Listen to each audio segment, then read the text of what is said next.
Two, and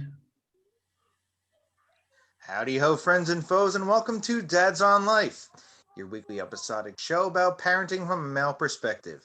I'm your host, Jay Miles, and with me, as always, are my co-hosts Keith Bogan yes, sir. and Doug Hamadike. Yep.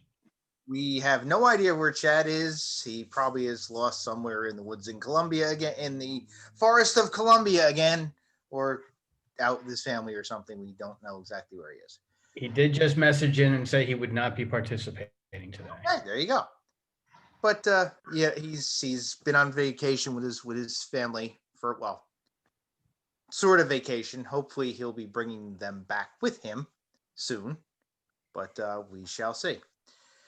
Today we have joining us an old friend, Jason Meehan, pretty much what I would define as one of the kings of Halloween. Jason is the founder of the Asbury Park Zombie Walk and a general overall Halloween practitioner. Actually, you guys held the record, I believe, for a while, didn't you, for largest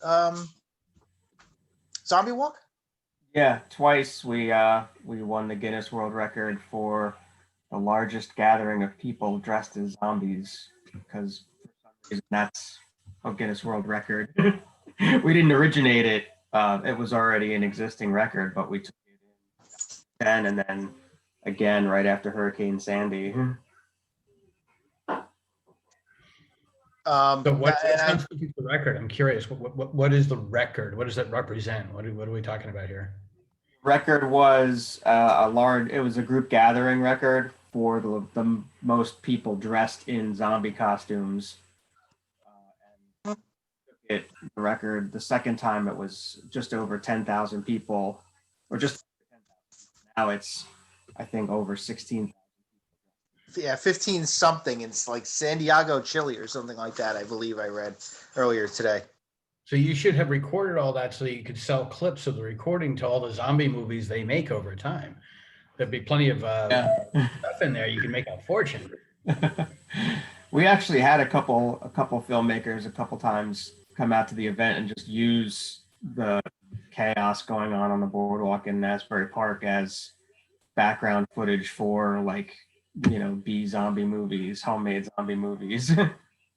One of the walks actually coincided with a friend of mine's wedding. I was trying to convince. I don't know if anybody actually got down there. I didn't hear anything. I did hear my friends ended up mingling with you guys later on, but I was trying to convince you guys to go down there and bust their chops during their wedding. But Jay Miles, have you ever had the courage to take your 9 and 6-year-old daughters to the zombie walk? Not yet.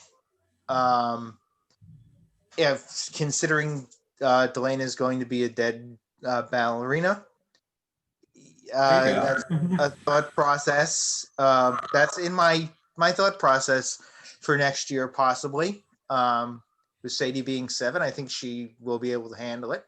So what's that? She'll be ready, sure. It's always a possibility. It's never outside the realm of possibility to. I mean, I know my friends.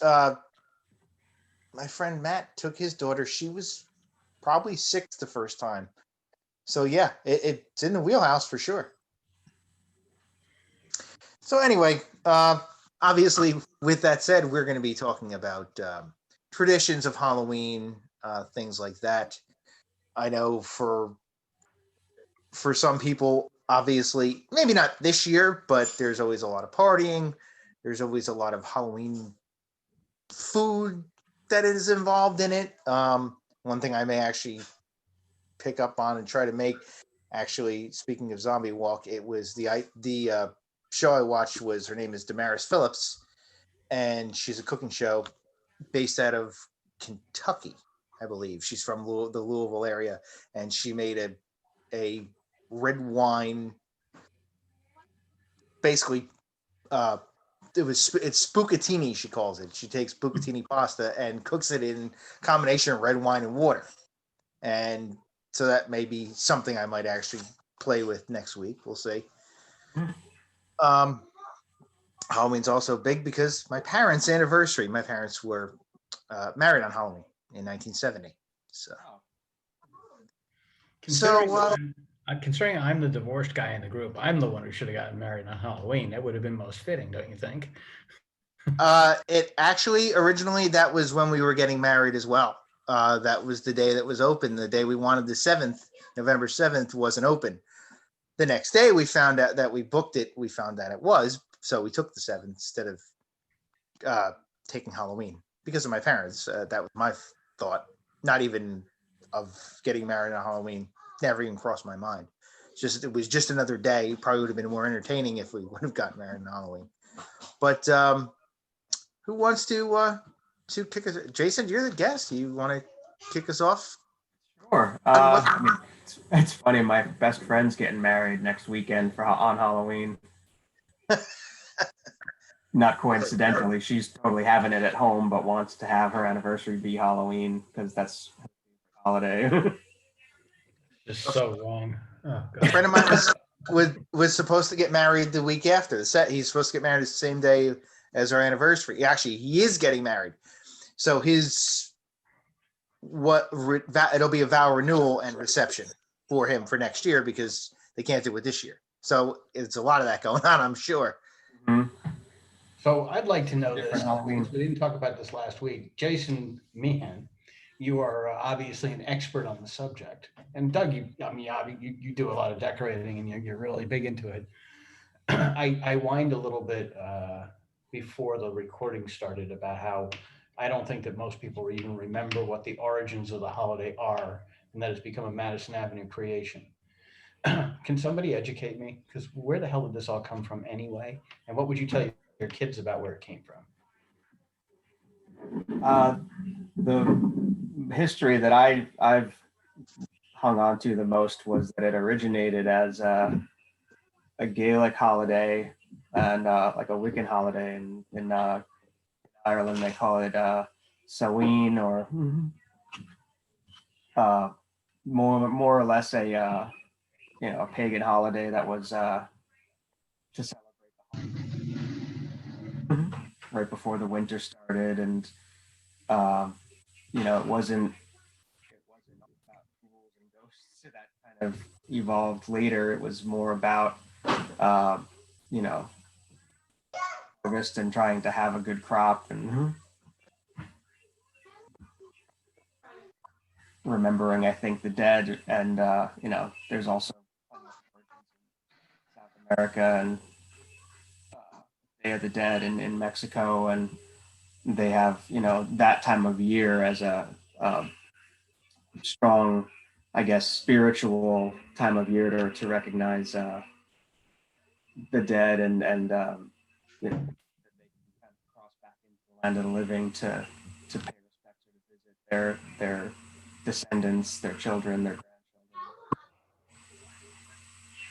So is it to remember dead people or to honor them, or where does the scary part, where does the spooky, scary part come from? Or is that just more recent stuff that was made up? Yeah, I touched on this last week, and about ushering in, Halloween and the Irish Gaelic version of it, Celtic version of ushering in the dark seasons. The third and fourth quarter. Well, the fourth quarter and the beginning of the first quarter, and it was after after a couple of years of that the Catholics came in and they started pushing All Souls Day. Is right after right after Halloween, and us as Catholics, that's what we promote a lot, is All Souls Day.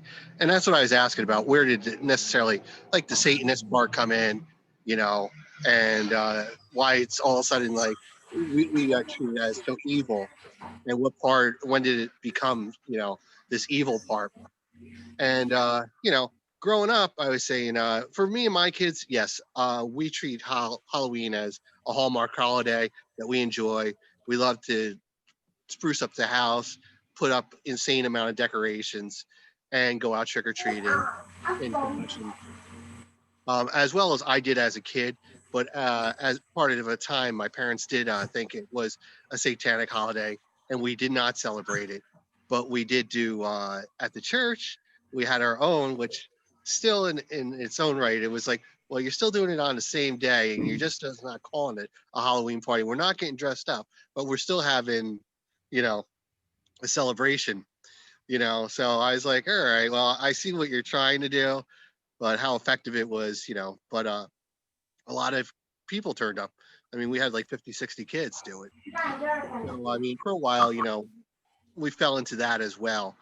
But for us, it's always been a tradition of getting dressed up to the extreme, dressing up the house and stuff, and enjoying the whole month of horror films mostly. Last night we watched Abbott and Costello again, Meet Frankenstein. It's just classic. Maybe that's where I deviate from this because I've never been a horror film guy. So all of the horror stuff that's connected to Halloween just never appealed to me. And in turn, I'm sure I had some influence on this too. I've got for Jason Meehan, I will say I have an 18-year-old son and a 21-year-old son. The 21-year-old I'm actually visiting. I'm sitting in South Carolina right now, and neither one of them, it didn't appeal to them either. They didn't like those kind of movies. They've never really watched that stuff.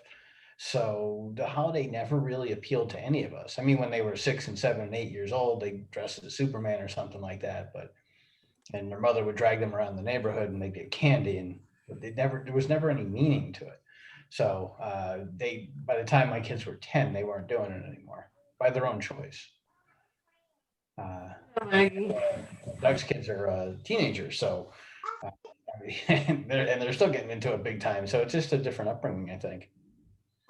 Yeah, I don't think a lot of it is your family's tradition kind of will in turn, you know, when you were a kid, dictate your tradition about Halloween. Halloween's always been a big holiday for my family. My wife's actually carving now. Okay, then. Shaking, and it looks like I'm in the middle of an earthquake. But you know, when I was a kid, my mom would make our costumes. We wouldn't go to the store to buy them. She was always about all the little details, and you know, we would actually go to the town contest that they were when I was growing up. And one year I actually was in the newspaper because I was Gizmo from Gremlins, and she made the Halloween costume from scratch, and it was so cool that it won, you know, and I was like 5 years old, I think, up on stage and saying Happy Halloween to everybody.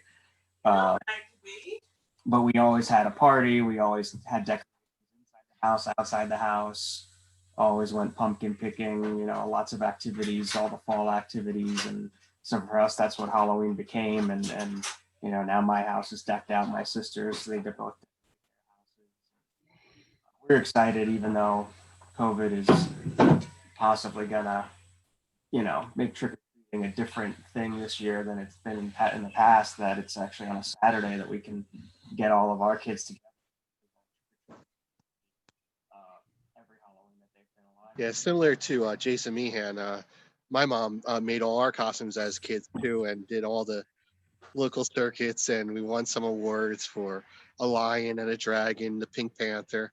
And it's funny that you said Gizmo because my mom did Gizmo, and I was Gizmo. My brother was Stripe, and the ears on the thing, you know, was like nearly impossible to get both of us in the car together because the ears were so large, you know. But my mom also, I was saying, does all the like over by use at Sarah Woods Baptist would for the holiday when they drive through for Christmas. She does all the costumes for that as well, making all the angel wings and all that. So she's pretty good at it. Well, she was a seamstress for quite a while, so she's handy with a needle and thread. Even last night, she was sewing together Brendan a scarecrow costume at like 10 o'clock at night while she was here. My mom was the same way. My mom made a lot of them for a while. I remember, I can't even remember. I remember there's a picture of it. If I ever can find it, I'm sure if I ask my mother, I'm sure she'll find one. There's a picture. She made a dinosaur Halloween costume. It was, and still to this day, it's probably one of my favorite costumes that I ever had. Was that one that she made. She also, and even still, she's doing it. She can do the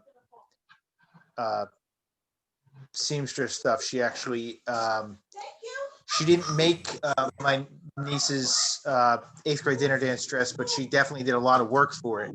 So she still is doing it 30 something years later. That she still can.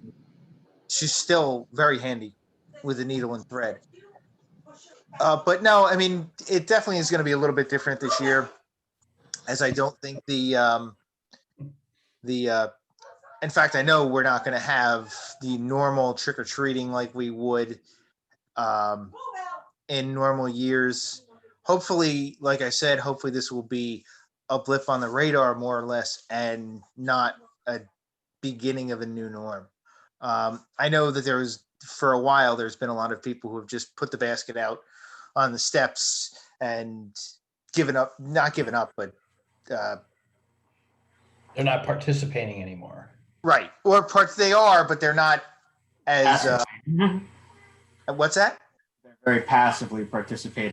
They don't want to be bothered and getting up to answer the door. They just want to, here's your candy, now go. Like, I don't care. I want to see your costume. I think as a kid, Yeah. showing your costume to the neighbors when you were trick-or-treating, like, Oh my God, I want to see all the neighbor children. yeah, enjoy seeing everybody come up with interacting with the people. That won't be happening for the most part this year.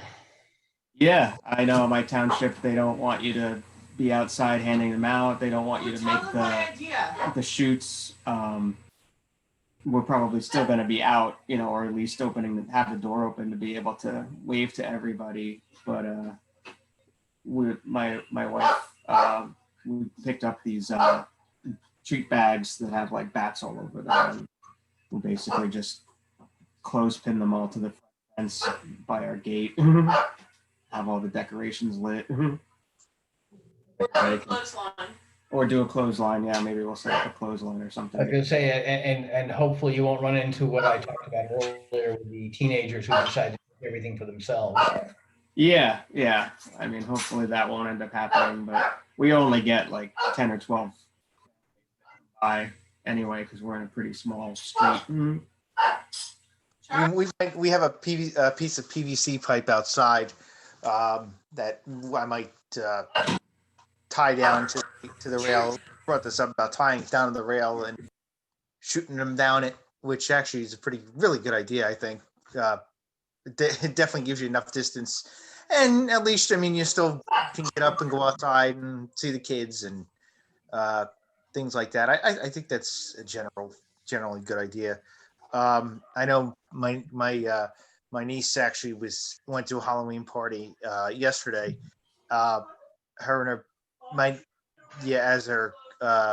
She was dressed as Uma Thurman's character. I can't remember her name in Pulp Fiction. Charlie. Oh, okay. Mia Wallace. She was dressed as Mia Wallace. Her boyfriend was dressed as Vincent Vega. It was actually, if I can find one, I'll post a picture in the group. It was actually a pretty different idea. I'm sure it was probably my brother-in-law's idea, most likely. That's something that would have come out of his mouth. Seems like to them. But it was a little band party that they went to for the high school band, which they're both a part of. But yeah, we're definitely going to go out and do something. I mean, like I said, if it's nice enough, even just to go out and get a little fresh air, because it's something that I don't think I know around here. I still don't see a lot of kids out. They're not out wandering around a lot, or walking around. They're you see them, but nowhere near you would expect them to. I mean, the one positive thing that I've seen in all this is I've seen a lot more kids riding their bikes over the last couple of months. So over the summer, and now even still, there's a lot of kids riding their bikes. So hopefully, maybe their families and them will convert that into walking around come Saturday. So, but I mean, usually Halloween around here, not so much as the neighborhood has changed over the last couple of years. There's been we usually used to have some pretty big Halloween parties. But as I said, the neighborhood's changed a little bit. A lot of the neighbors that used to do that aren't here anymore. As for us, my father-in-law, my father, sorry, not my father-in-law, my father, who they were usually pretty big party people and actually had a couple of Halloween parties at their house and then at the neighbor's house. My father had open heart surgery a couple of weeks ago, so it's going to be very, very quiet over there, most likely. But yeah, it's gonna. We will go out for sure though, in some variation come next week. One other thing that I was thinking about in New Jersey, I don't know how it's going. I was surprised around here that we still have the haunted hotel open, and it's still getting a fair amount of people through there. I mean, it was a good, it's like 5 floors through an old hotel here. But I remember living in Hightstown, and we went just south of Hightstown. This was probably like 20 years ago, and they had amazing haunted woods there. And I mean, for a lot of these farms, that's like a big part of their business is like transferring things over to pumpkin picking and these haunted attractions. And I just wonder if New Jersey is continuing to do them or Yes, we have. They are. They are. Obviously, I live in the Hightstown area now, and there's a whole lot of farms with the hay rides and the pumpkin picking and the haunted mazes and stuff like that. That's very common around here. That none of that's changed at all. Yeah, and up in North Jersey, it's been open. Even some of the indoor attractions. Farm that had pumpkin picking going on, and they did a good job with it. They had all the safety stuff, hand sanitizer everywhere, and having social distancing and limiting how many people were out in the patch at the same time. And there's a big haunted house right down the street from me. It used to be called Bane. Now it's called 13th Hour. And it's one of the more popular ones. They have a searchlight in the clouds, and they're still open. I haven't gone this year, but they. I would imagine that even if they're open, that their attendance is pretty far down. Yeah, I'm sure it's not what it usually would be, but something for people that want to get out and experience some Halloween traditions, and if that's what they like to do in the season. I had a friend that went to Six Flags for their, I forget what they're calling it this year. Fright Fest. They changed it to, I think they called it Hollow Fest. Wait, they called it what? I forget if they called it Hollow Fest or something. They kind of downplayed. Oh yeah. The scope of it this year because they knew they weren't going to get the attendance, so I don't think they went as all out as they usually do. But they were something. I wouldn't go theme park and ride rides right now, even with a mask on. But I know people that are on. Mm-hmm. Well, and then again, you can do what we have down here. Like I said, I'm sitting in South Carolina right now, and for sure. And listen, masks down here are optional, both for Halloween and for health reasons. They don't care down here. It's amazing how many people are walking around as if there's never been a pandemic. They're not even paying attention. So we should be blessed that we have lesser crowds and mask compliance up in New Jersey and Pennsylvania. Yeah, we went to Cheesequick Farms yesterday, pumpkin picking, and yeah, they're definitely open. I mean, they're I would say attendance is definitely down, but when we went to yesterday, it was pretty crowded. The whole time we were there, we had left at around 2:00, 1:30, 2:00, and there were still people coming in, but nowhere near, probably nowhere near what they usually would be. Funny you mentioned 13th Hour Haunted House. A friend of mine works for, I know a couple of people who work for Greater Media and work for WDHA, and they were telling me that they actually lost one of their DJs at 13th Hour Haunted House a couple of years ago. I don't know the exact story behind it. I'm sure alcohol was probably involved, but yeah, they actually ended up losing one of the DJs, like for an hour. Couldn't find him. Had House. no idea where he was. So apparently, yeah, they have a. They, apparently, I've heard 13th Hour has a pretty uh, good reputation for the stuff they do there. Maybe not the level of like an Eastern States, but I heard it can get a little freaky up there sometimes. Yeah, it always looks like there's. I mean, in years past, it looks like there's a line on the weekends. This year, I haven't seen as much of a crowd. There's still, tickets and there's stuff to do that's more, I guess, COVID friendly. You just gotta kind of on the lookout for it. I know, like the zombie walk, we had to cancel it, but we wanted to try to do something for the people that look forward to it every year. That's like just as big of a day in October for them as Halloween is, because we have it earlier in the month and it gets them in the mood for the whole month of Halloween. I'm not sure if I heard it, Jason, but is the activity that you do, that you run, more geared for adults or for kids? It's a family event. It's always been family friendly. There's a couple other zombie walks that are bar crawls, but ours was just more or less a parade. And the people that would come up would bring their kids, and over the course of the last 2 years, I've seen like families where new additions would jump in after they're a couple years old, and they would get into it and get in costume. And my sister brings my two nieces. My nephew's now 10. He's been coming since he was like 4. They all like getting dressed up. My daughter was scared after the first one, but now she likes getting dressed up as a zombie and running around. I guess it's probably getting that getting past that that hurdle, I guess, once you realize it's just people in costumes. It can't it is what life is. I mean,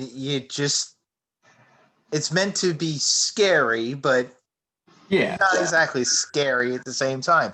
It's just people in masks, and once they realize that, you just wind them up and watch them go. Usually is how it works. It seems to be.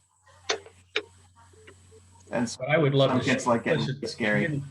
If you're going to get into this, what I'd love to see is the creativity of how people change the mask. What you're wearing to cover your nose and mouth for health reasons. Most of us see, some white, blue nurse's mask or some white, N95 or something. But let's have some fun. How can you recreate the look of the mask, keeping the safety in mind? But what designs can be put on it? And some people. Hold on. You can keep going. I can answer that. Well, me too. We're going to get some masks demonstrated here. I can see this now, Doug.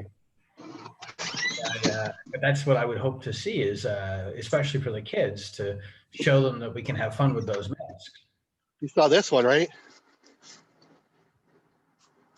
I got nothing like that, but here, I don't know if you really can tell what it is.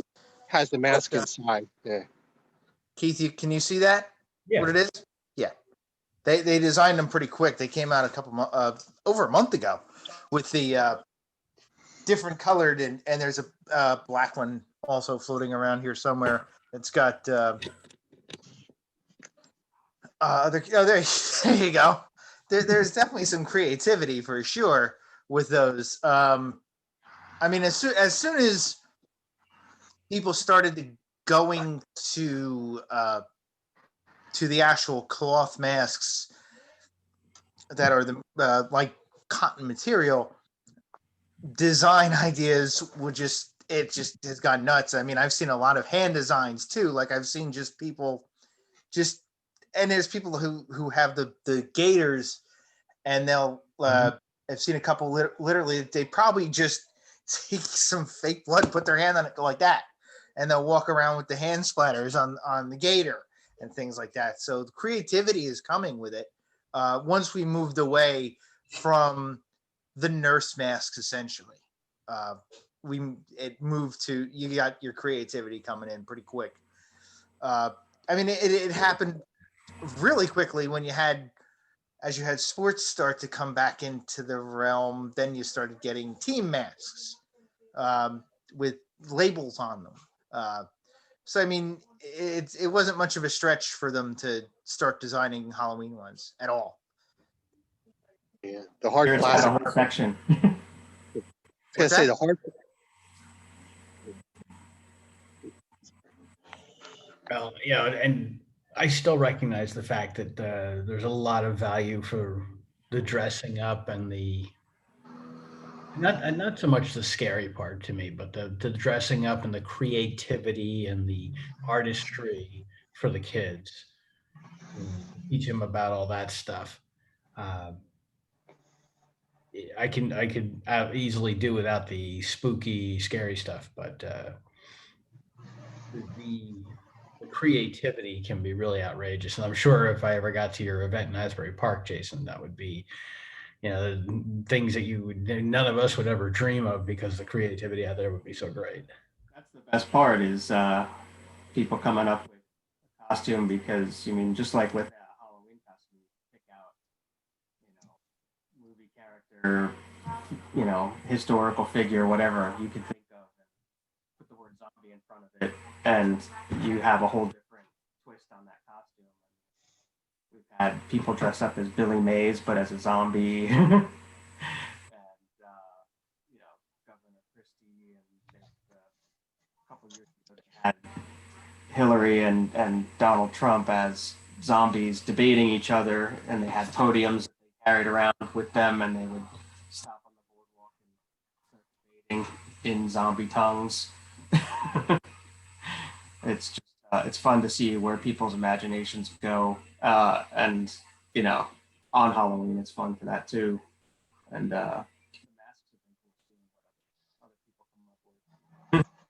We need a couple to dress up, a couple who specifically, one is very, very small and one's very large. And one, of course, the large person can dress up as Mike Pence, and we know what the small person would dress up as. That could be fun.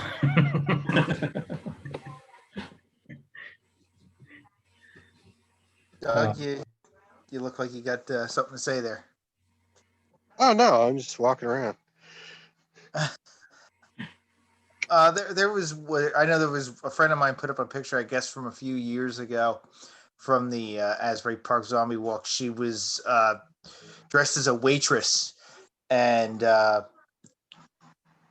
don't know if somebody took a picture of it. I don't know if it made it in the media or not, but there definitely was a picture of her from a couple of years ago. She just reposted. I'll post it in the group maybe later. Oh, cool.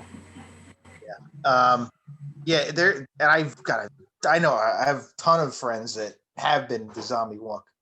I know I heard they did it virtually.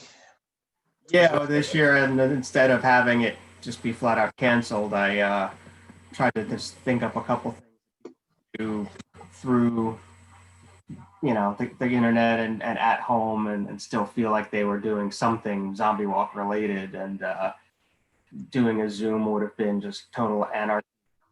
Right. Trying to hog the mic. So found a website called Day where you could just record like a short video or upload photos, and basically told people zombie walk around their yard or zombie walk around their neighborhood. Like, you could put the makeup and your costume on and not get together in a large group. We could just stitch it together. The website, you upload the videos, and then they can get sewn together into like a montage. And so it was the last day for people to upload stuff, and then I'll post it on Halloween for everybody to feel like we work kind of together in a weird way. Yeah. So Jay Miles, last week you told us that at that point 3 towns had outlawed or said there would be no trick or treating in their 3 towns. Glen Gardner, I think, was one of them, and Glen Ridge. Glen Ridge, excuse me. I imagine you're tracking that sort of information. Have any other towns announced no Halloween? Not as far as I know, believe it or not. No. I expected the state to collapse. I really am shocked. I did for a bit. I know it's Glen Ridge, Plainfield, and Boundbrook were the Right. three. No, I've heard nothing except for Bloomfield. Like I said, Bloomfield was like, "Come on." The people in Glen Ridge are like, "Come on over." So and it seems like everybody else that were around those other towns have all stepped up and said, "Hey, we're here. We're still doing it." So, or some variation of it. There was a misconception about what the governor had said. I mean, there were a lot of people trying to say, "Oh, he's going to cancel Halloween altogether," which was never the intent. It was never Murphy's intent to do that. Governor Murphy's intent to do that. And I mean, most states haven't canceled it. They just are going through different guidelines that the CDC came with. It's town by town. The governor's left. Well, just like the way schools were handled, he's kind of left it to the towns to figure it out. Maybe not always the best idea, but so far it with Halloween. I mean, from what I've seen, for sure here, yeah, it's good. There's a large people that were like, yeah, we're going out. So I can't see. I don't like the idea of. I'm actually glad the governor didn't cancel it altogether, or anything like that. I mean, when Halloween was pretty much canceled after Sandy, that was, well, for obvious reasons. It kind of felt bad. It didn't feel good. It didn't feel good to have it not happen. Well, I mean, the streets were impassable. I mean, there was a lot of places. Oh no, I understand that. My daughter was only a year old at that point, a little over a year old, year and a half. So it was. So she wouldn't remember anything of that. So it's good. No, it just didn't feel right at all, though. And I just, like I said, I hope that this is just, it'll just be this year, I hope. Because the real issue would be if we have to go through this, continue to go through this into next year. It would just be catastrophic at this point on a global scale. And I'm not just talking about Halloween, I'm talking about the whole thing in general. If we're talking about this a year from now, there's major problems. I would agree with you, but I think there's no doubt we will be talking about this at this level 6 months from now. Yeah, I would agree with that. I would tend to agree with that. Like I said, we've been holding our breaths for so long, pun intended, that you can only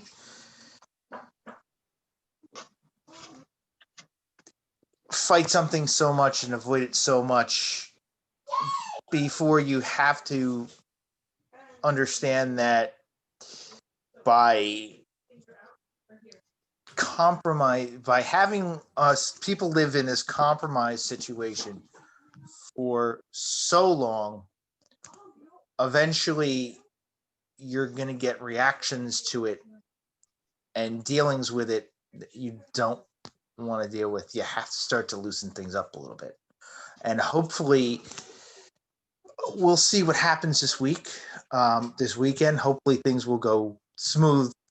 If they go smooth, this could hopefully be a little bit more of a chance to open things up to other things, hopefully. Maybe I'm dreaming. Maybe it's a pipe dream, maybe it's not. Well, you mentioned at the beginning what Halloween and Halloween events and even just events in general could look like, not just this year, but going forward. And, I think that some of the traditions are definitely going to be changed for a longer period of time than just this Halloween. I think having that more passive trick or treating or distanced trick or treating where you're either using the tube to deliver candy to trick or treaters, or you're leaving it in your front walkway on your steps.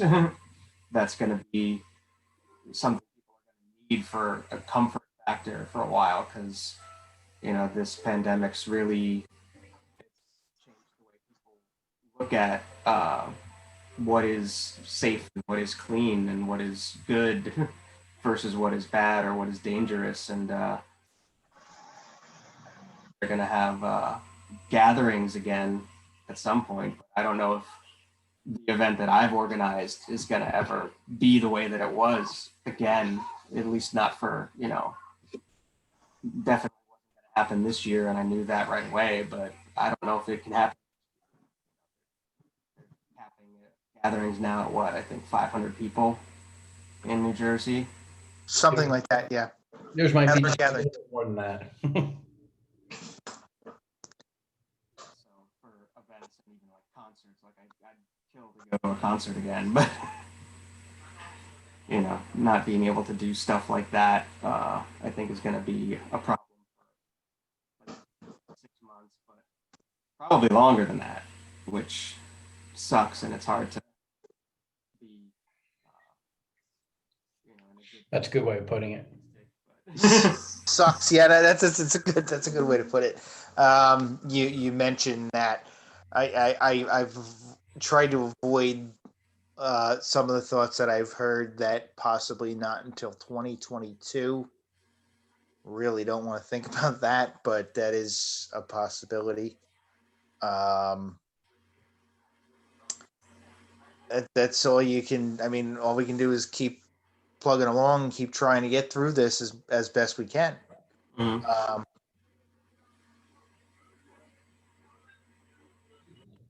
I guess we'll just have to, yeah, like I said, we'll just keep plugging along. But hopefully, some variation of this comes back sooner than later. It'd be interesting to see what the impact on Doug's kids and Jay Miles, your kids, the kids who are at a certain age, what they think of the holiday like 10 years from now. When we're long past the pandemic, when we're supposedly back to what Halloween was when we were all growing up, um, it'll be interesting to see what their long-term vision of it is, and if it's changed radically by this year and possibly next. The fact that there was a time when they couldn't have what we always taught them they should have. Um, and then, we talk about it, worrying about the impact and whether or not we'll be doing this again next year. But the impact could be 25 years down the road. How will Sadie treat her kids and teach them about Halloween? And will it be impacted by what happens here in 2020 and 2021? And what we're talking about with Sadie's kids is something for 2045 and hopefully, and something like that, and then, Better be around then. well, if Jay has anything to say about it, it'll be 2095 before he lets his girls date. But but Yeah. I mean, the impacts of this literally could be decades down the road for something like Halloween, and how parents show it to their kids. In the same way that people, I've talked about this before on previous podcasts, where my father, who was born in 1927, grew up in the midst of the Great Depression. He also grew up running across Europe trying to get away from Hitler, but in a sense that there was a whole generation of people who didn't know where their next meal was coming from because of the Depression. So it really impacted the way they bought food or provided for their families, and the priorities they put on what they would purchase. Nowadays, the young people want to buy vacations and go places and do stuff, but in my father's generation, it was like food, food. Put food in the house. Put food in the house. Whatever you can do to secure, eating. Um, and the same thing for now, for Halloween now. So how will Sadie and the other kids, how will Delana look at this for the way they teach their kids, and will it dissuade them from wanting to pursue the traditions because of the close contact with strangers that the holiday represents? That's a very good question. Um, well, I would like to. I like to say that I hope this doesn't have a profound effect on this year. Doesn't have a profound effect on their the way they celebrate Halloween. Um, right now, at least, it hasn't so far, because before we started, there was already discussion of what we're going to be next year and what we're going to do next year for Halloween. So right now, the impact seems like it's going to be very minimal, at least for the time being. If we're discussing this a year on, could be a different story. But right now, I just hope that they can still enjoy it this year, and we'll worry about the future when it comes. Um, right now, like I said, I hope that this doesn't affect their love of any holiday, because we still have the other ones that we've got of this year. I mean, Thanksgiving and Christmas and things like that, New Year's. Um, I hope that this has no effect on their love of those things. In the same sense that if the pandemic had been March and April, and people had worked from home in March and April, and then the pandemic was over, and everybody went back to the office, then there would have been no long-term effect on um, the concept of working from home. Most employers would have just stuck with it and said, okay, we love our people at work. We love to have them under our thumb and beating them up, and watching them the whole time. So we'll just keep doing that. But once the pandemic became 4 months and 6 months, and now here we are into the 7th and 8th months, and now Twitter has announced that they'll never go back to the office, and other companies are talking about the common time is now July 2021 before they're even going to consider it, and many will go beyond that. In the same sense, Halloween would, if we get past this year and we're fine, we'll go back to perfectly normal. But if we are talking about it at this time next year, that's when we could have decades of impact. Right. Right.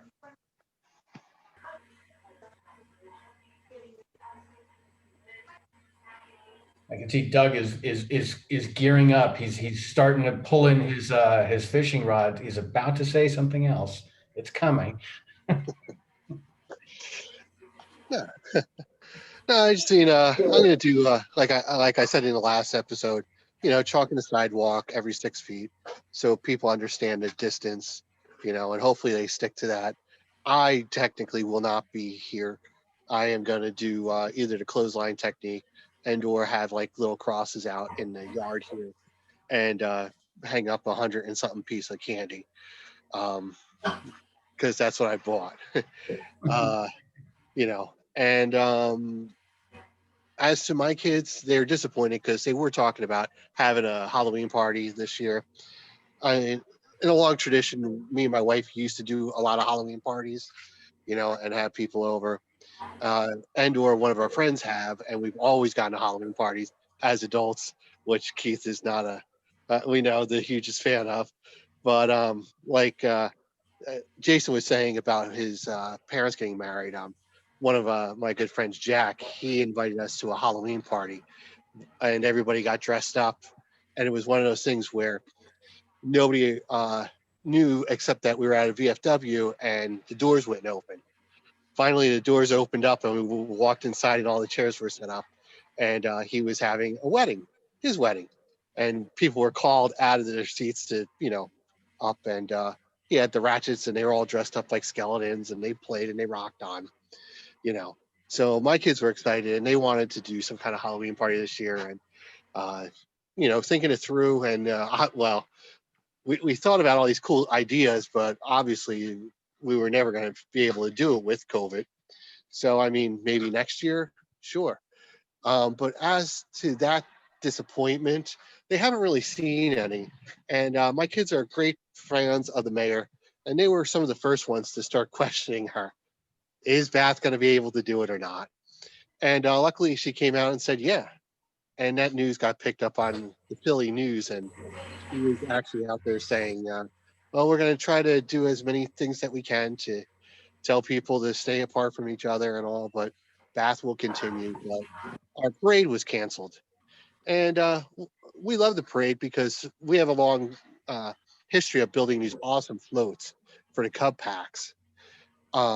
So, I mean, we've done Wizard of Oz themes, like all these themed floats that took us, I don't know, how many weekends and how many hours, like, to build these floats, these elaborate floats. But, and we've won the competition, I think, like the past 6 years in a row, for float building. And that didn't happen this year. But I see some other towns in Pennsylvania are going to do like, I don't know how they're going to do like a parade of floats, but I don't see how it really works. But they're going ahead and doing it anyway.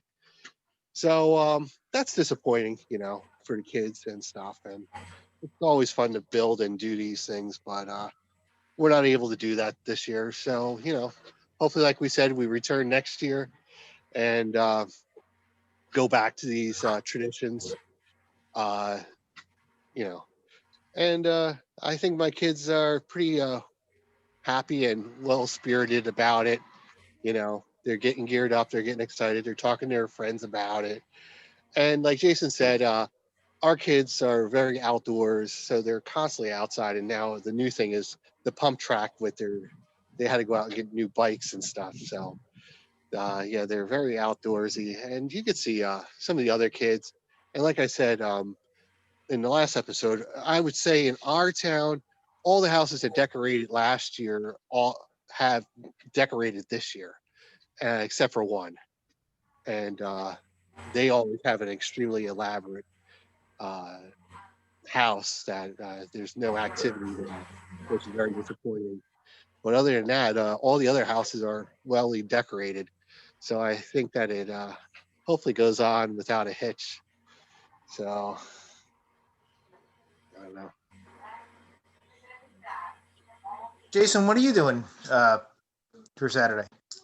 Saturday, like I said before, I'm gonna probably clothesline a bunch of candy, and my sister lives down in Brick. So since all of us had our kids, Halloween's always been on a school night. So since it's a Saturday this year, we've been allowing our kids to see each other, and so we're gonna either trick or treat around her neighborhood if they're having trick or treaters, and we feel good about my sister on the fence if she's gonna go to too many houses or not. But either way, we'll have all the kids together, and there's like they'll be in costume and.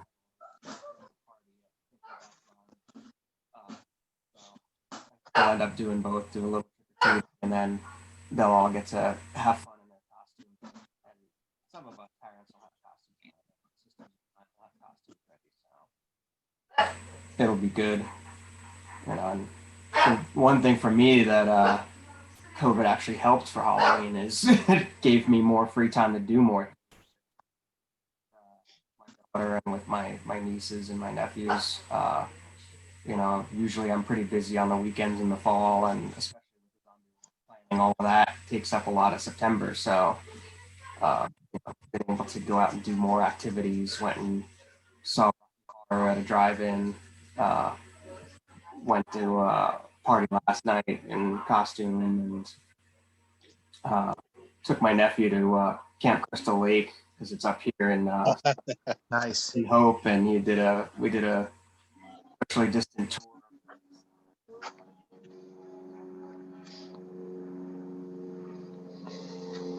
Well, you certainly have more free time now. Yeah, I mean, I've been working the whole pandemic. My job didn't shut down because it was essential, but as far as like weekend work goes, I would be doing events and stuff. And since there haven't been any, I've had weekends.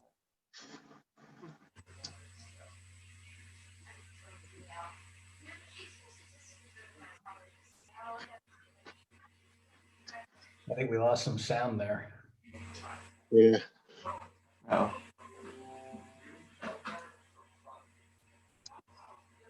Look at that. Anything else, or should we wrap, Jason? Yeah, basically, I know for us, we're going to just go to, we're going over to my sister's to do something for my parents' anniversary, and then just going to kick around the neighborhood pretty much.